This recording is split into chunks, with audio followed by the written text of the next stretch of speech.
Զանգեզուր TV-ի եթերում լուրել լրատվականը շարունակում է արտակարգ ռեժիմով իր աշխատանքը։ Բարև ձեզ։ Ինչպես գիտենք, հակառակորդի թիրախում են հայտնվել ոչ միայն Արցախի խաղաղ բնակավայրերը, այլև Հայաստանի Հանրապետության բնակավայրերը։ Դրանցից մեկը Առաջին Հանրապետության հիմնադիր Արամ Մանուկյանի ծննդավայրը Դավիթ Բեկ համայնքն է։ Ձեր ուշադրությանն ենք ներկայացնում Երկիր մեդիայի մեր գործընկերների պատրաստած տեսանյութը Դավիթ Բեկից։ Գյուղը ամուր կանգնած է։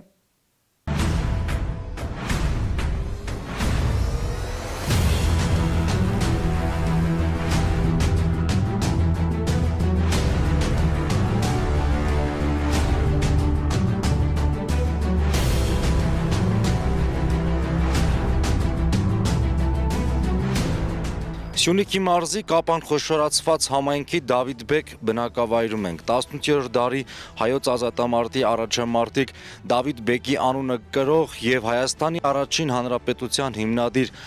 Արամ Մանուկյանի ծննդավայր գյուղը մի քանի անգամ ենթարկվել է արկակոծության։ Վերջին արկակոծության ժամանակ զոհվել է 1 եւ վիրավորվել 2 խաղաղ բնակիչ։ Զոհվել է այս մեքենայի վարորդ։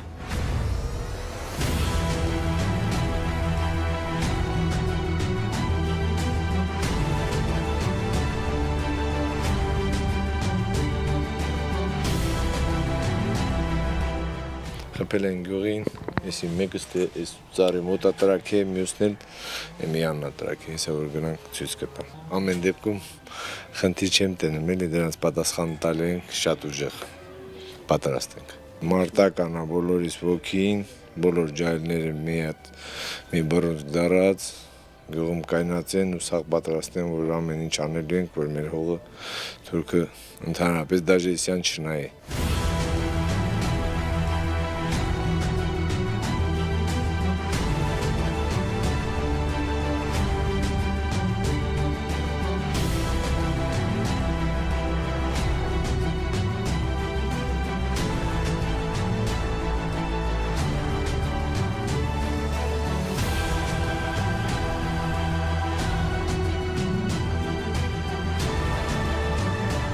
Անդադ ռմբակոծությունները, բայց դե չենք վախենում, արդեն հարմարվել ենք այդ պայթյուններին,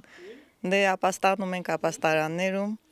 հենց որ դադարում դուրս են գալիս մեր գործերով, հենց նոր գնացի ես մալինակ հավաքեցի, հենց էլի մեր այգում, չենք վախենում, հուսով ենք, որ անպայման հաղթելու ենք, առանց են գնալու, տրամադրությունը նորմալ, բարձր, մենք մեր գյուղում, ամեն ինչ նորմալ է։ Դե հա արդեն ձայները լսվում է հեռվից, բայց դե ստեղ ենք դեռ չենք գնացել ապաստարաններ, որ տեսնենք ուժեղանում է, արդեն է ժամանակ կմտնենք։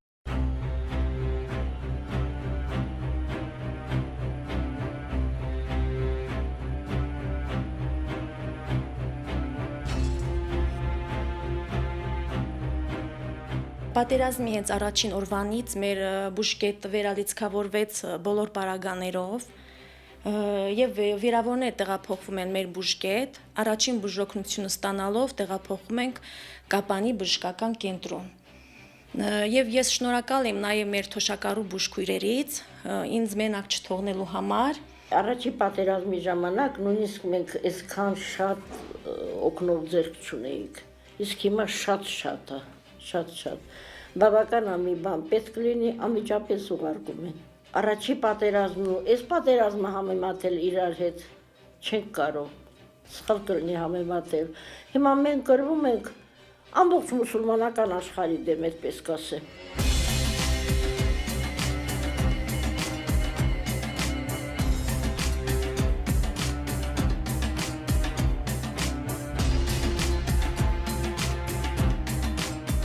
Հոկտեմբերի 17-ից սկսվել է։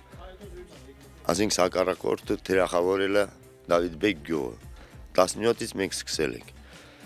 19-ից զենք ենք ստացել, ջոկատներ կազմել, ամսի 19-ից ինժեներական աշխատանքներ ենք կատարել, ամսի 22-ից էլ սկսվեց Դավիթ Բեկի վրա հրետակոծությունը։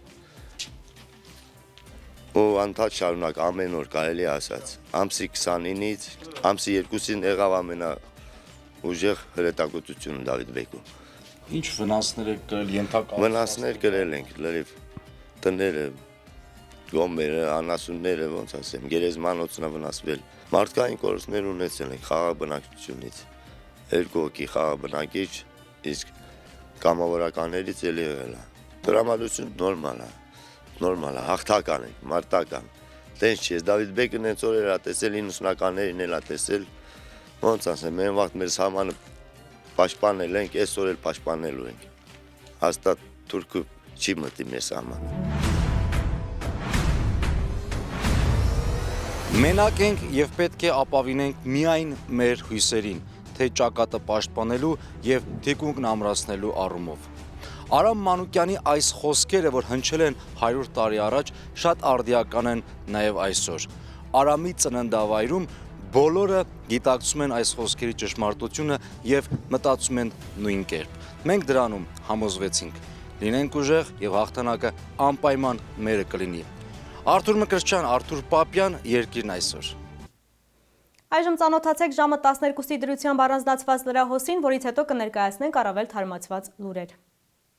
Մարդու իրավունքների պաշտպան Արման Թաթոյանը արտահերթ զեկույց է հրապարակել Հայաստանի Սյունիքի մարզի Դավիթ Բեկ եւ Ագարակ գյուղերի խաղաղ բնակչության նկատմամբ Ադրբեջանի զինված ուժերի հարձակումների վերաբերյալ։ Ինչպես արձանագրված է զեկույցում, ադրբեջանական զինված հարձակումների հետևանքով Դավիթ Բեկում վնասվել է 38 բնակելի տուն, 2 գոմ, 20 խոշոր եղջերավոր անասուն, 5 տրանսպորտային միջոց։ Վնասվել են նաեւ գյուղի գերեզմանակարերը, զոհվել է 1 քաղաքացիական անձ, իսկ 2 վիրավորվել են, նրանցից մեկը լուրջ վնասվածքներով։ Զեկույցում նշվում է, որ Ագարակ գյուղում հրետանային հարձակումների արդյունքում վնասվել են քաղաքացիական տներ եւ ենթակառուցվածքներ։ Վնասվել են նաեւ գյուղի մասնավոր տրանսպորտային միջոցները եւ այլ գույք։ 2 խաղաղ բնակիչ ստացել է մարմնական վնասվածքներ։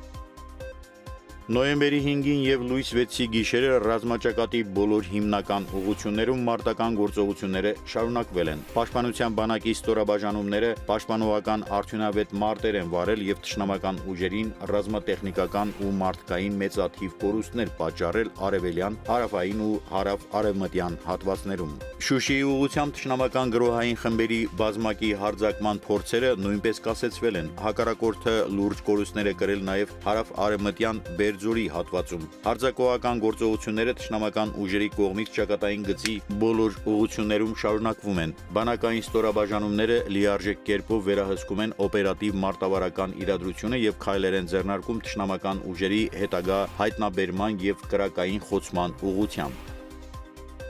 Նոյեմբերի 5-ին լույս 6-ի գիշերը Արցախի խաղաղ բնակավայրերում անհանգիստ է եղել կան տուժածներ։ Ադրբեջանա-թուրքական ուժերն ամբողջ գիշեր ինտենսիվ կրակի տակ են պահել Շուշի եւ Ստեփանակերտ քաղաքները։ Հրթիռակոծության հետևանքով Շուշիում հրդեհվել են մի քանի բնակելի տներ, իսկ մայրաքաղաքում կան ավերածություններ։ Դեպքերի վայրերում աշխատում են արտակարգ իրավիճակների պետական ծառայության փրկարարական ջոկատները։ Քաղաքացիական բնակչության շրջանում նախնական տվյալներով կա 3 զոհ, մյուս տվյալները ճշտվում են։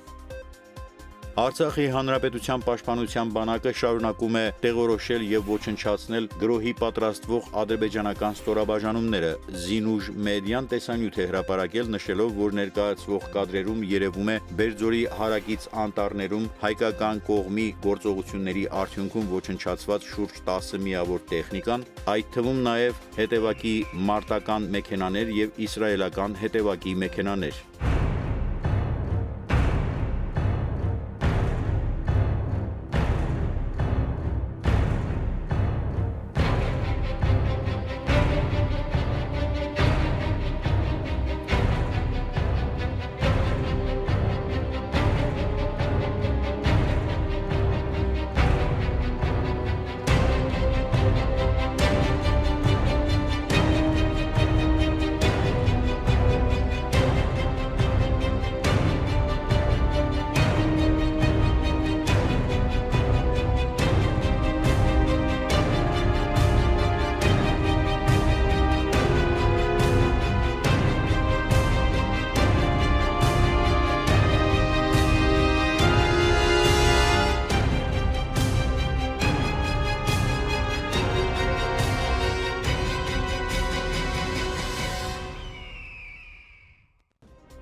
Զինուժ մեդիան հրապարակել է բացառիկ հարցազրույց Հայաստանի ազգային հերոս գնդապետ Գարեգին Պողոսյանի հետ։ Պատիվ ունենք զրուցելու Հայաստանի ազգային հերոս գնդապետ Գարեգին Պողոսյանի հետ, որը պատերազմի այս օրհասական օրերին մարտական գործողությունների ընթացքում ցուցաբերած բացառիկ արիության համար Հանրապետության նախագահի հրամանագրով պարգևատրվել է հայրենիքի շքանշանով։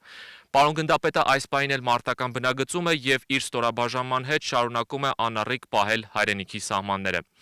Բարև ձեզ, պարոն գնդապետ։ Բարև ձեզ։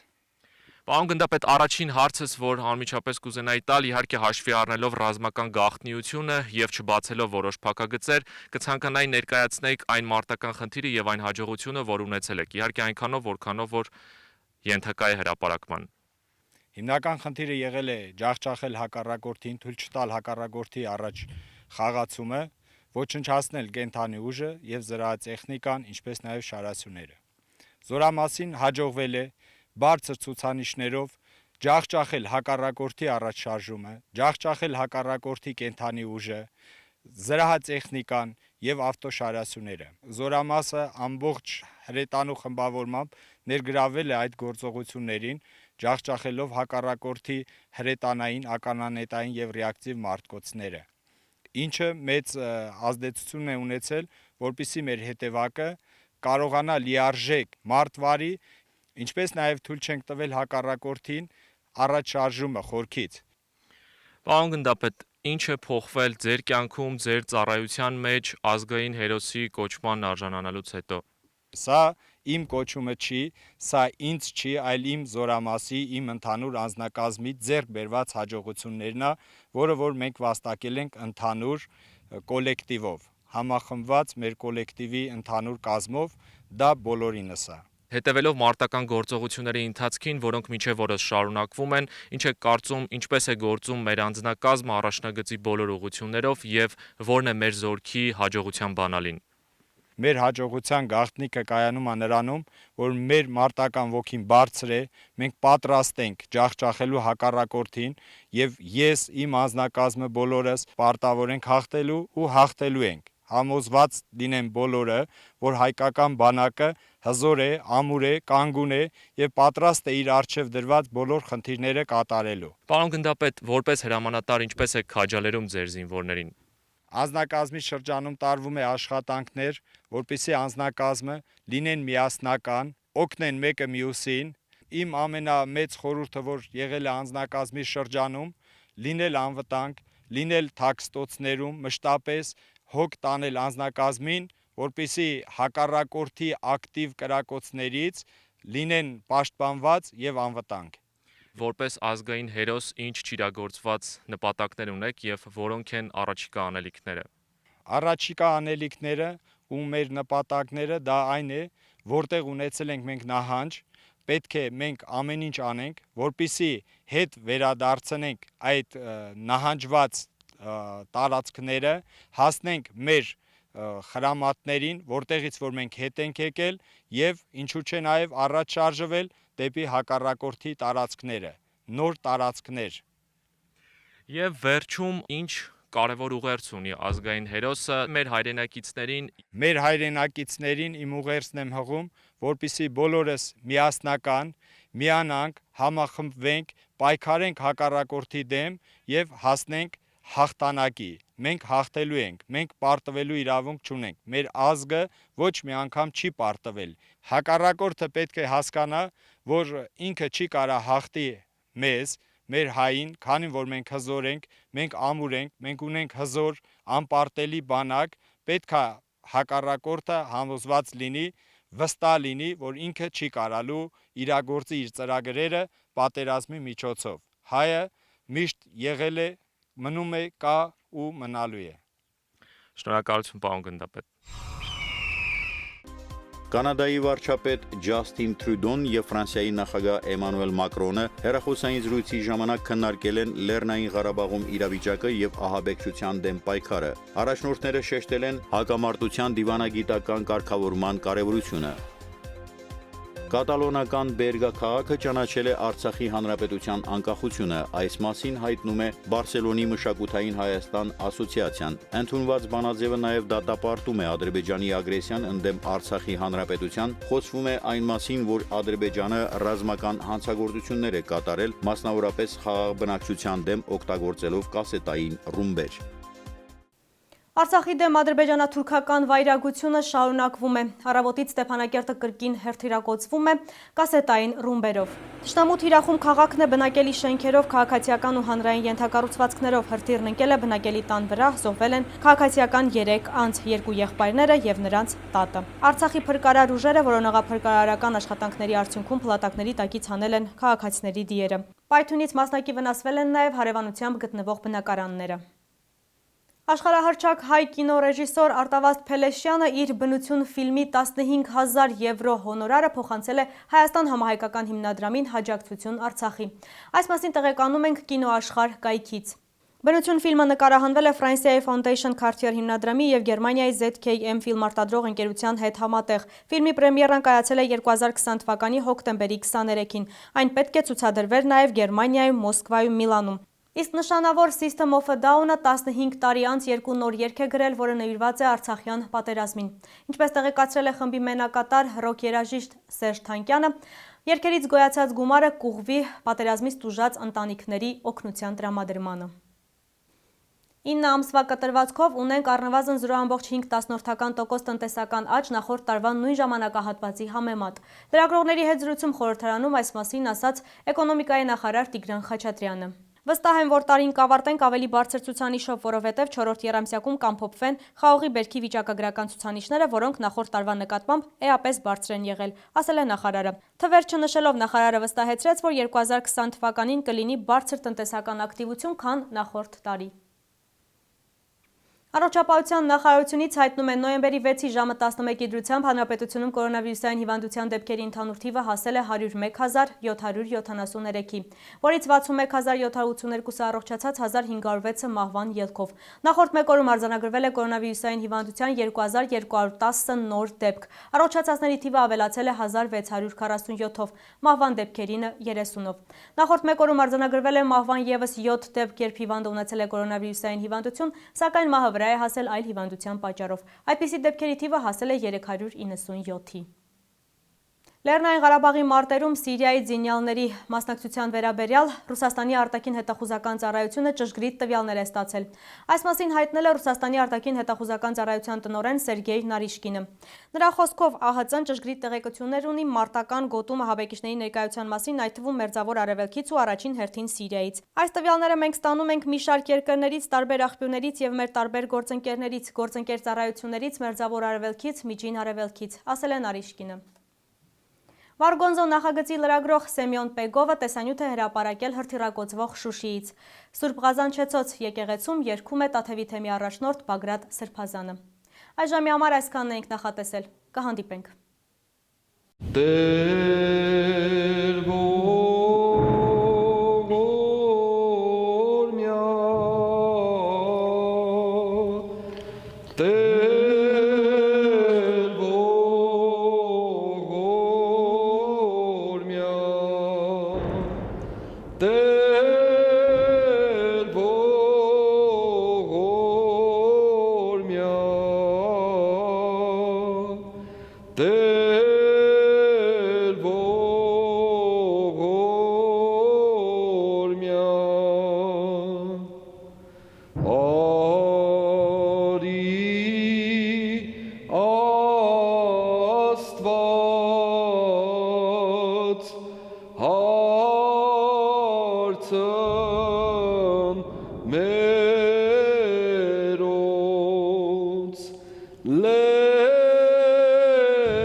Go.